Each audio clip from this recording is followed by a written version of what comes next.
Hello 11th class.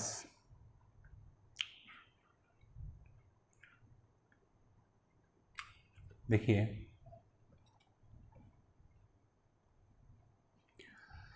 आज मैं आपको करवाने वाला हूँ, देखिए 11th मैथ्स। तो जैसा आपको पता ही है, मैंने है ना दो जो एक्सरसाइज हैं वो आपको करवा दी हैं, उनके मैंने यूट्यूब लिंक आपको भेजे हैं। आज मैं आपको करवाता हूँ एक नए तरीके से। ये बहुत ही इफ़ेक्टिव मेरे को लगा है, बहुत ही अच्छा लगा है। इससे आपकी अंडरस्टैंडिंग मेरे ख्याल में इंक्रीज होगी। ठीक है, तो इस मेथड से ही आगे मैं आपको टीच करूँगा। बहुत ही इफ़ेक्टिव मेथड मेरे को ये लगा है, और इसमें साथ साथ आपको नोट्स भी मिल जाएंगे। जो मैं नोट्स तैयार करूँगा ना, वही उसकी PDF में आपको भेज दूँगा, और वीडियो भी आपको मिल जाएगी इसकी। ठीक है, बहुत ही इफेक्टिव है, बहुत ही शानदार तरीका है। देखिए, तो मैं स्टार्ट करता हूँ थर्ड एक्सरसाइज। तो डियर स्टूडेंट्स, थर्ड एक्सरसाइज में जो सेट्स की थर्ड एक्सरसाइज है, उसमें आप क्या क्या पढ़ने वाले हैं। ठीक है, सबसे पहले जो फर्स्ट डेफिनेशन है उसमें क्या पढ़ेंगे आप। देखिए, जो फर्स्ट है डेफिनेशन, उसमें आप क्या पढ़ेंगे। हम पढ़ेंगे सबसे पहले union of two sets. Union of two sets पढ़ेंगे। तो यूनियन ऑफ टू सेट्स क्या होता है? If A and B are two sets, है ना। अगर A और B दो सेट्स हैं हमारे, A और B क्या है हमारे? दो सेट्स हैं। ठीक है, तो उसमें क्या होगा? Then union of two sets will contain all elements of both A and B। जैसे आपके पास दो सेट्स हैं, एक सेट है A और दूसरा सेट क्या है? B। आपने निकालना है उनका यूनियन। तो यूनियन, अगर आप उन दो सेट का A और B का यूनियन निकालेंगे, उसमें वो सारे के सारे एलिमेंट्स होंगे जो A और B दोनों में हैं। ठीक है ना। जैसे for example, if A is equal to 1 3 5, है ना। एक सेट है आपका A जो है 1 3 5, एंड जो B आपका सेट है वो है 2 4 and 6। Then A union B, this is the symbol of union, this is the symbol A union B। हम इसको पढ़ेंगे यूनियन, हम इसको क्या पढ़ेंगे? यूनियन पढ़ेंगे। ठीक है, then A union B will contain all elements of A and B। जैसे इसमें है 1 3 5 और इसमें कितने हैं? 2 4 6, तो सारे इसमें आ जाएंगे बेटा। ये 1 3 5 भी आ जाएगा इसमें, और 2 4 6 भी आ जाएंगे। ठीक है, तो यूनियन ऑफ टू सेट्स का क्या मतलब हुआ? जैसे ये आपका A सेट है और ये क्या है आपका? B सेट है, तो A यूनियन B में A और B के सारे एलिमेंट आ जाएंगे। जैसा मैंने लिखा है, union of two sets will contain all elements of A and B both. ठीक है, तो ये है यूनियन ऑफ टू सेट। ठीक है, इसके बाद है जो दूसरी डेफिनेशन इस एक्सरसाइज में हम यूज करेंगे, वो होगा इंटरसेक्शन ऑफ टू सेट्स, है ना। Intersection of two sets, we will use intersection of two sets. If A and B are two sets, then their intersection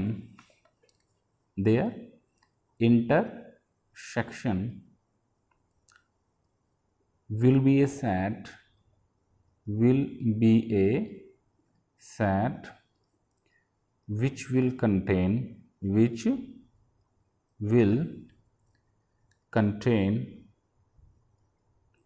only common elements elements of A and B.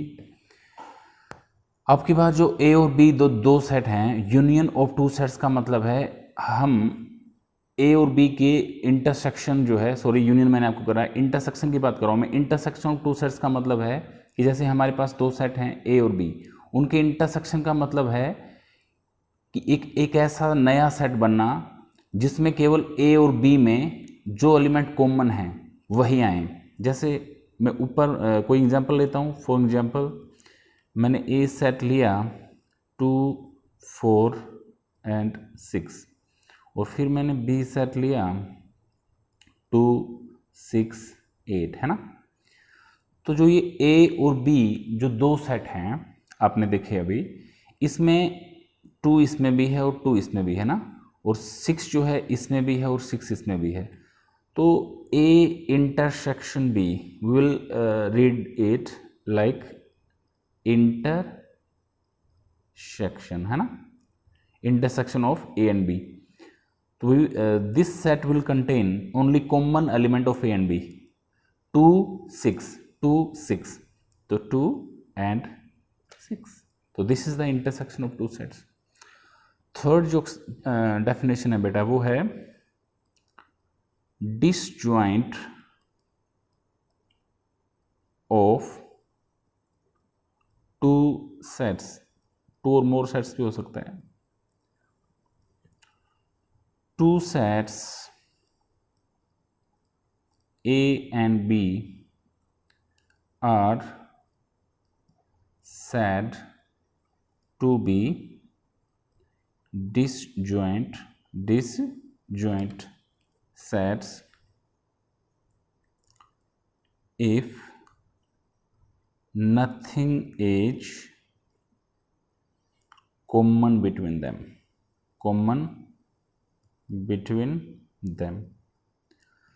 जो दो set हैं ए और B, या दो से ज़्यादा set भी हो सकते हैं, वो डिसजॉइंट तब होंगे जब उनके बीच में कुछ भी कॉमन ना हो।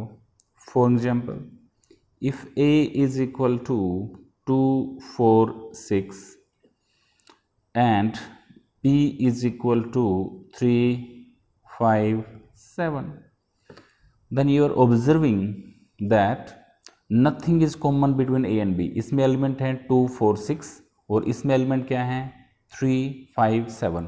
So we can say that A intersection B is equal to 5.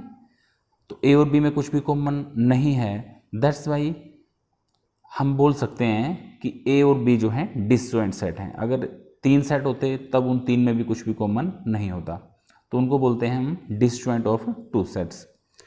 इसके बाद है complement of a set. Complement of a set, है ना, कॉम्प्लीमेंट ऑफ ए सेट। तो आपने कॉम्प्लीमेंट निकालना है किसी सेट का, तो वो कैसे निकालेंगे? इसमें बेटा आपको दो चीज़ों की जरूरत रहती है। एक होता है यूनिवर्सल सेट, जो आपको ऑलरेडी दिया मिलेगा, है ना, और ये जो है एक सेट और आपको जिसका आपको कॉम्प्लीमेंट निकालना है वो भी आपको दिया मिलेगा, जैसे 2, 4, 6, है ना। तो कॉम्प्लीमेंट, ए कॉम्प्लीमेंट और ए सी, अगर मैं लिखता हूँ ए कॉम्प्लीमेंट, या ए के ऊपर मैंने ये बार टाइप लगा दिया या डैश टाइप लगा दिया, इसको हम क्या पढ़ते हैं, इन दोनों को ही हम क्या पढ़ेंगे, ए कॉम्प्लीमेंट, ठीक है। वो आप कैसे निकालेंगे बेटा? ए किसी भी सेट का कॉम्प्लीमेंट क्या होता है, यूनिवर्सल सेट में से उस सेट के एलिमेंट्स आप क्या कर देते हैं, माइनस। यानी जैसे जो एलिमेंट जिस सेट का कॉम्प्लीमेंट आप निकालते हैं वो एलिमेंट आपने यूनिवर्सल सेट में से माइनस कर देने हैं। बाकी जो एलिमेंट्स यूनिवर्सल सेट के बचेंगे उनको हम क्या बोलेंगे, ए कॉम्प्लीमेंट या the complement of that set. Here we are watching that this is your universal set and this is your given set. Then a complement we can find out 2, 4, 6, 2, 4, 6 से 2, 4, 6 cancel हो जाएगा, क्या बचा 8, 10, है ना, 8 और 10 बचा, है ना। तो this is your complement, this is a complement.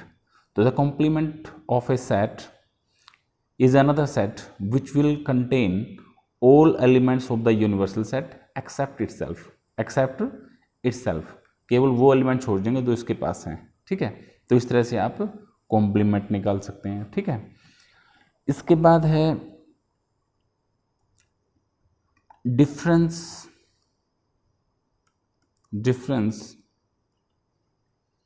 Of two sets, difference of two set. कोई भी आपसे पूछ लेता है भाई डिफरेंस निकालो दो सेट्स के बीच में, तो दो सेट्स के बीच में आप डिफरेंस जो है वो कैसे निकालेंगे, देखिए। If A is an element, A is a set like 2, 4, 6, 8 and 10, और B एक सेट है वो है 8 और 10, जिसमें 8 और 10 एलिमेंट है, ठीक है। तो जैसे आपने निकालना है A minus B, difference of two set, means A में से B भी आप निकाल सकते हैं और B में से A भी, वो पूछने पे डिपेंड करता है कि आप क्या निकालेंगे। This is the difference of set A and B, A from B means A minus B लिखते ही आपको ये समझ जाना है कि आपने A के वो एलिमेंट लिखने हैं जो B में ना हो, जैसे देख रहे हैं आप A में कितने एलिमेंट्स हैं, 2, 4, 6, 8, 10, और B में कितने हैं, 8, 10। A माइनस बी करेंगे तो A के वो एलिमेंट लिखेंगे जो B में ना हो, तो जो A और B में कॉमन एलिमेंट है वो काट देंगे, मीन्स जैसे A और B में क्या कॉमन है, 8 और 10, तो A में अभी कितने एलिमेंट्स बचे, 2, 4 और 6 बचे, 8, 10 काट दिया, means the difference of two set means another new set which will contain all elements of the first set except the elements which are common between A and B, means जो A में से अगर B minus करेंगे, आपने A के वो सारे elements लिख देने हैं जो B में ना हो। और आपसे कौन पूछ सकता है, B आपसे पूछा जा सकता है कि find out B minus A, तब आप क्या करेंगे, अब की बार B में से आपने A माइनस करना है, क्या माइनस करना है। लेकिन जब आप B में से A माइनस करेंगे, B में दो ही एलिमेंट हैं, जैसे 8, 10, और इसमें भी 8, 10 दो एलिमेंट है, तो B में ऐसा कोई एलिमेंट नहीं बचा है जो A में ना हो, तो B माइनस A कितना आ जाएगा आपके पास, 5 आ जाएगा। बिकॉज A और B में कॉमन एलिमेंट कितने हैं, 8, 10, 8, 10। आपने B के वो एलिमेंट अब की बार लिखने थे जो A में ना हो, तो B में ऐसा कोई भी एलिमेंट नहीं है जो A में ना हो, बिकॉज B में 8 और 10 दो ही एलिमेंट हैं, और A में 8, 10 भी है, और 4, 6, 2 भी है ना। बट B माइनस A का क्या मतलब है कि 8, 10, 8, 10, ये तो कॉमन एलिमेंट तो दोनों में है, तो बाकी कॉमन के अलावा B में कोई एलिमेंट है ही नहीं, तो we can say that B minus A will be equal to 5, है ना। तो ये था।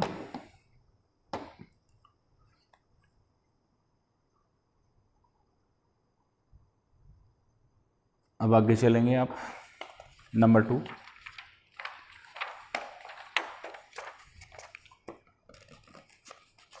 नंबर 2 पे आ जाओ बेटा। नंबर 2, इसके बाद हम क्या पढ़ने वाले हैं, देखिए इसके बाद हम पढ़ने वाले हैं जो आपसे पूछा जाएगा वो बेटा 6 जो डेफिनेशन है वो आपसे पूछी जाएगी। What is symmetric difference, symmetric difference of two sets, symmetric difference of two sets. दो सेट्स के बीच में आपने सिमेट्रिक डिफरेंस निकालना, एक टर्म है सिमेट्रिक डिफरेंस। ये क्या होता है, symmetric difference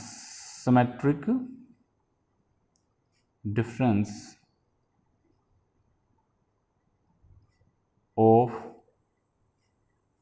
set A and B will be represented by a triangle B, है ना। The symmetric difference of two sets है, उसको हम इससे रिप्रेजेंट करते हैं, ठीक है। A symmetric difference B, A triangle B, ठीक है। तो ये क्या होता है actually, symmetric difference of set A and B is union of A minus B and B minus A। A minus B और B minus A आपको निकालना आता है, तो A minus B भी एक सेट है और B minus A भी क्या है, एक सेट है। इन दोनों को निकाल देंगे आप, ठीक है। तो जो सिमेट्रिक डिफरेंस आएगा A symmetric difference B is union of, मैंने आपको बताया था, union of A minus B and B minus A. तो A माइनस बी और B माइनस ए का अगर आप यूनियन ले लेंगे तो क्या आ जाएगा, फिर आपके पास सिमेट्रिक डिफरेंस आ जाएगा A और B का। A और B का क्या आ जाएगा आपके पास, सिमेट्रिक डिफरेंस। सबसे पहले आप A माइनस बी निकालिए, फिर B माइनस ए निकालिए, तो फिर आपके पास उन सेट्स का सिमेट्रिक डिफरेंस आ जाएगा। कुछ प्रॉपर्टीज भी आपसे पूछी जा सकती हैं बेटा इसमें, प्रॉपर्टीज। तो कौन कौन सी प्रॉपर्टीज, जैसे एक ये प्रॉपर्टी बहुत ही आम है, A union B complement. A union B complement, ये किसके इक्वल होगी, A कॉम्प्लीमेंट। यूनियन को आप चेंज कर देंगे इंटरसेक्शन में, और ये क्या हो जाएगा फिर B complement. This is your first property. A union B complement will be equal to A complement intersection B complement. Union intersection में चेंज होता है और इंटरसेक्शन यूनियन में। अगर आपसे ऐसे पूछें A intersection B complement, that will be equal to A complement, intersection will be changed into union A complement and B complement। इसके बाद जो थर्ड प्रॉपर्टी है, अगर कोई आपसे ये बोले कि A यूनियन B वो क्या है, फाई है, देन इसका ये मतलब है कि A भी फाई है एंड B भी क्या है, फाई है ना। तो ये सारी चीज़ें बेटा इसमें यूज होंगी, ठीक है। इस एक्सरसाइज में जितनी मैंने टर्मोलॉजी करवाई है वही यूज होंगी खाली, इसके अलावा और कुछ यूज नहीं होगा। अभी बेटा देखेंगे एक्सरसाइज, ठीक है। एक्सरसाइज पे आ जाएंगे।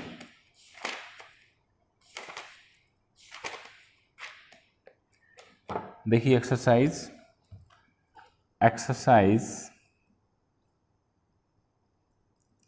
1.3, एक्सरसाइज 1.3 है ना। द फर्स्ट सम है ना, क्या है, ए बी और सी दे दिए गए हैं आपको। यहाँ ए कितना दिया गया है, देखिए ए दिया गया है आपको 1 2 3 4 है ना, और बी दिया गया है आपको कितना 3 4 एंड 5, और सी कितना दिया गया है आपको 4 5 7 8 है ना। तो आपसे पूछा गया ए इंटरसेक्शन बी निकालो फर्स्ट पार्ट में, जो आप निकाल देंगे, बी इंटरसेक्शन सी निकाले वो भी निकाल देंगे आप। जो थर्ड पार्ट है सी पार्ट, वो क्या पूछा गया है, बी माइनस सी निकालना है आपको। क्या निकालना है, बी माइनस सी। यहाँ पे ये आपका क्या है बी और ये क्या है आपका सी। बी माइनस सी का क्या मतलब है, बी के वो एलिमेंट आप लिखेंगे जो किस में ना हो, जो बी और सी में कॉमन ना हो, या जो सी में ना हो, जो सी में ना हो। तो यहाँ पे देखो बी में और सी में कोई एलिमेंट कॉमन है, कितना है 4। कौन सा एलिमेंट है 4। बी माइनस सी में केवल वही एलिमेंट आप लिखेंगे बी के जो सी में ना हो, जो सी में ना हो। तो बी में 3 एलिमेंट हैं, 3 4 और 5, लेकिन 4 एक ऐसा एलिमेंट है 4 जो सी में भी है, तो उसको हम छोड़ देंगे तो कितना आ जाएगा 3 और 5 बच जाएंगे। 4 जो कॉमन था वो हमने छोड़ दिया। तो ये आपका फर्स्ट सम था। इसके बाद सेकंड सम पे आ जाएंगे।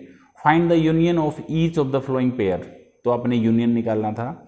जैसे फर्स्ट ए दिया गया है आपको, ए ई आई ओ और यू, ए सेट है, और बी सेट क्या है आपका ए आई और यू है ना। तो आपको क्या निकालना है, union, A union B, A union B निकालना है आपको। तो मैंने आपको बताया था यूनियन में अगर दो सेट्स का यूनियन निकालना है तो आपने ए और बी के सारे एलिमेंट लिख देने हैं, लेकिन रिपीट नहीं करना बेटा। जैसे ए है एलिमेंट, ए एलिमेंट इसमें भी है और इसमें भी, उसको एक बार ही लिखेंगे आप, ये नहीं कि दो बार लिखेंगे आप, इसको लिखेंगे बाकी सारे एलिमेंट, ठीक है। आई है जैसे दोनों में आया हुआ है उसको एक ही बार लिखेंगे, ठीक है। ओ है जैसे वो लिख देंगे, यू दोनों में आया हुआ है तो उसको एक बार लिखेंगे ना कि दो बार। तो ये जो ए यूनियन बी है उसमें सारे एलिमेंट्स हैं ए के भी और बी के भी, बट ये नहीं है कि जो ए इसमें भी आया हुआ है इसमें भी उसको रिपीट कर देंगे आप, वो एक बार ही लिखेंगे आप, ठीक है। तो इस तरह से आप इसका यूनियन निकाल देंगे, ठीक है। इसके बाद है सेकंड, इसमें क्या है, इसकी पीडीएफ में अलग से भेजने वाला हूँ आपको, वैसे तो इसकी टर्म्स में पढ़ता हूँ, एक बार स्टेटमेंट पढ़ता हूँ, बाकी आपको सम का पता चल जाएगा, पीडीएफ तो मैं आपको सेंड करूँगा ही। देखिए ए जो सेट है उसमें x is a natural number and x is greater than 3, and क्या है इसमें, जो ए सेट है उसमें x जो है वो क्या है, 3 से ग्रेटर देन है और 9 से क्या है, स्मॉलर देन, और क्या है, नेचुरल नंबर है। आपको पता होगा नेचुरल नंबर कहाँ से स्टार्ट होते हैं, 1 से स्टार्ट होते हैं। और जो बी सेट है उसमें नेचुरल नंबर हैं जो 10 से तो क्या हों, बड़े हों, और 15 के इक्वल या स्मॉलर। तो जो ए सेट आपका बनेगा वो क्या बनेगा, x एक ऐसा नेचुरल नंबर है जो 3 से बड़ा हो, मीन्स 3 तो नहीं लेना आपने, फिर आएगा 4, 5, 6, 7, 8 और 9, क्योंकि 9 के इक्वल भी है उससे छोटे, ठीक है। बी, यहाँ पे जो बी सेट है वो 10 से बड़ा है, मीन्स 11, 12, 13, 14 और 15, है ना। तो ये ए है और ये क्या है आपका बी। अभी वी विल स्टार्ट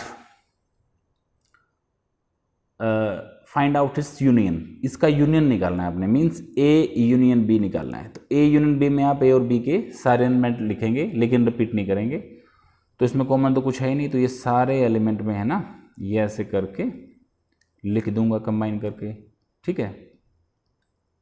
समझ आई मेरी बात आपको ना, ये सारे एलिमेंट्स मैंने ए के और बी के लिख दिए, रिपीटेड तो कोई है नहीं, रिपीटेड होता तो मैं इसको एक बार लिखता, तो ये ए यूनियन बी आपका यहाँ पे आ जाएगा, ठीक है। इसके बाद आ जाओ बेटा थर्ड पे आइए। इसका थर्ड जो पार्ट है वो देखिए, थर्ड पार्ट है इसका, थर्ड पे नहीं आएंगे अभी, इसके थर्ड पार्ट पे आओ। इसका जो थर्ड पार्ट है वो क्या है, a इज इक्वल टू 5, 10 और 15, है ना, और b इज इक्वल टू क्या है, 5 है। क्या निकालना है, a यूनियन b निकालना है। तो जो ये b है वो 5 है, मीन्स ये नल सेट है, तो a का और b का यूनियन क्या आएगा, b तो कुछ है ही नहीं, a ही आ जाएगा, नहीं 5, 10, 15, नल सेट का मतलब है इसमें कोई एलिमेंट नहीं है, तो उसका यूनियन क्या लेंगे किसी के साथ, है ना, तो हम यूनियन उसका किसी तरह से भी नहीं ले पाएंगे, ठीक है। इसके बाद इसका जो नेक्स्ट पार्ट है वो देखिए, अगले पेज पे करवाता हूँ आपको मैं।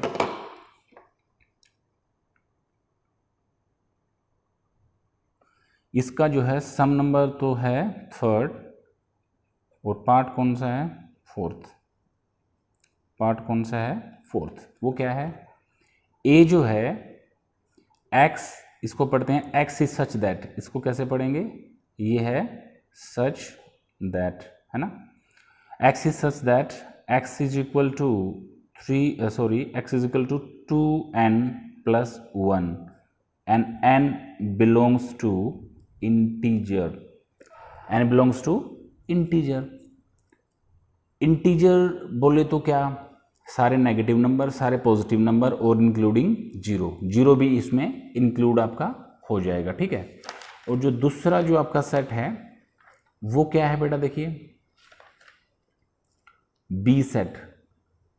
जो बी सेट है आपका वो है x is such that x is equal to 2n, x is equal to 2n and n belongs to integer, n belongs to integer. ध्यान दीजिए, इंटीजर जो होता है वो क्या होता है, 0, 1, 2, 3, 4 and all positive numbers. Similarly -1, -2, -3 and dot dot dot. ये इंटीजर का मैंने सेट लिखा। तो जब आप सपोज करते हैं